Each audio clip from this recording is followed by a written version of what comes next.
kapatid, dumating siya. Kapatid ka, ma'am? Saan ka po? Mega Mall. Mega Mall A? B? Sa may kaliwa, no?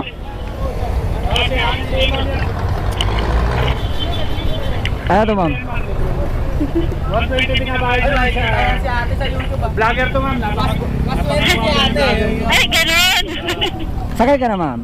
Si Nas, Venture, Nas Venture. Okay ka na, ma'am? Okay na. Nakikita mo sa susunod yung Late ka na ba, ma'am? Ano na? Late ka na ba? Hindi pa naman, maaga pa. Anong oras ba timing mo, ma'am? 10 o'clock, bago mag-10. Kailangan nasa SM na ako. Bago mag-10? Last minute ka, ma'am, sumakay, ah. Ano lang naman, every Tuesday. Kasi rest day nung kasama ko eh. Magkano ba ang sinisingil sa'yo, ma'am, pagka Mega Mall? 120. 120? Ah, ngayon, ma'am, 0 lang ang babayaran mo. Bakit nga ba? Kasi ma'am, naghatid ako ng libre. Ay, ganun. Oo. Bait mo naman. Natsyempuhan mo ako, eh. Kasi, nalay ka sa akin doon. Alin po? Suki ako doon. Suki ka nga dun, eh. Every Tuesday. Malayo pa lang, tinatawag ka na nung mga kasama ko, kinakawayan ka na, eh.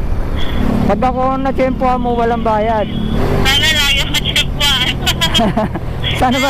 Sana ba laging matsyempuhan? Kaya lang, every Tuesday lang ako naghahabol. Tuesday lang. Oo, kasi straight ako. Opening ako hanggang closing.